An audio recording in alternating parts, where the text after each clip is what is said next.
बिस्मिल्लाहिर्रहमानिर्रहीम अस्सलामुअलैकुम। पहली मर्तबा ऐसा हुआ है कि मोदी के 6 साल इक़्तिदार के अंदर मोदी घुटनों पर आ गया। और आप देखिए, ये वो मोदी है जो धमकियां देता था, मुसलमानों के खिलाफ बिल लेकर आया, कश्मीर पर बिल लेकर आया, कहा कि पूरे का पूरा मुसलमानों का पलंदा उलट देंगे और मुसलमानों को कहा टुकड़े टुकड़े गैंग।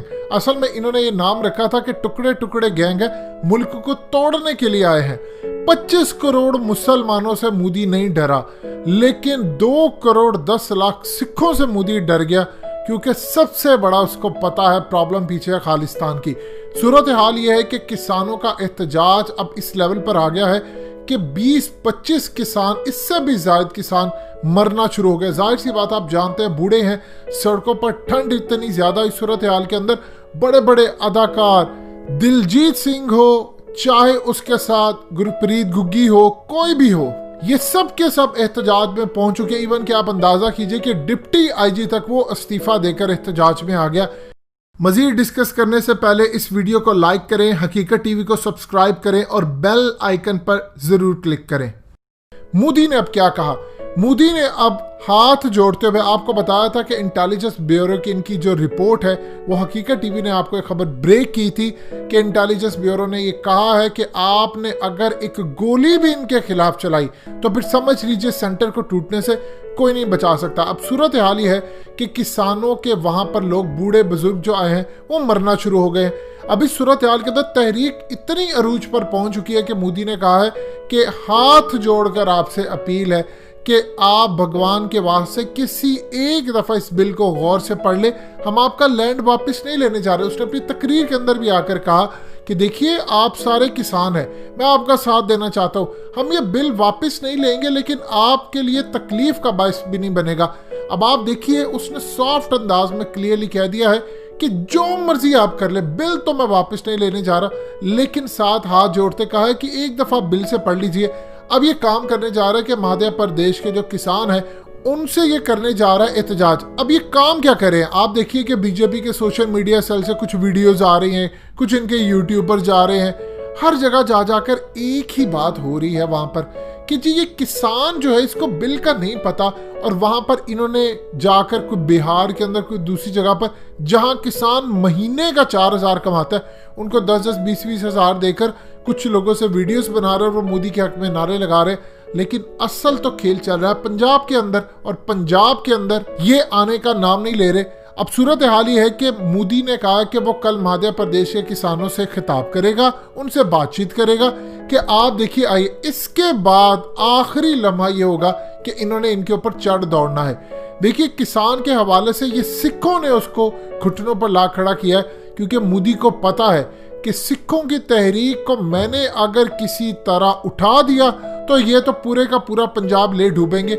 आप ये देखिए कि युवराज सिंह का बाप अगर उठकर ये बात कहता है किसानों के एहतजाज के अंदर कि हमें जिना कहता रह गया तारा सिंह को कि इन पर भरोसा ना करना, ये हिंदू कौम बड़ी जालिम कौम है, तुम पंजाब का सूबा ले लो, लेकिन हमने उसकी बात ना मानी और आज हम भुगत रहे हैं।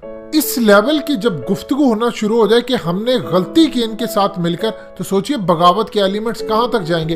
अब सूरत हाल ये है कि मोदी इस वक्त झुका हुआ है, उनके इंटेलिजेंस ब्यूरो की रिपोर्ट जो है, लेकिन अल्टीमेटली इन्होंने करना ही ऑपरेशन है। और याद रखिए, जिस दिन इन्होंने ऑपरेशन किया, आप भूल जाएंगे सारी चीजें। देखिए, मुसलमान 25 करोड़ होकर वो काम नहीं कर सका जो सिखों ने कर दिया। आप ये देखें कि मोदी ने क्या किसी के सामने हाथ जोड़े या किसी को कहा कि आप अपील की? मुसलमानों को तो उसने कभी पूछा तक नहीं था, लेकिन सिखों के आगे उनको पता है कि इनकी एक यूनिटी है और पूरी दुनिया के अंदर ये एकजुट हुए हैं। और ये पंजाबी अपने आप को कहते हैं, ये हिंदुस्तानी नहीं कहते। जिस दिन ये खड़े हो गए, उस दिन मेरा बोरिया बिस्तरा पूरी तरह उलटना शुरू हो जाएगा। देखिए, कश्मीर के हवाले से उनको पता था कि पाकिस्तान इनको आज़ाद कराने नहीं आएगा, वो इसीलिए रिलैक्स होकर बैठे थे। देखिए, जिस दिन हमने कश्मीर आज़ाद करवाना होगा, हमारे लिए ज़्यादा से ज़्यादा 15 से 20 दिन का काम है।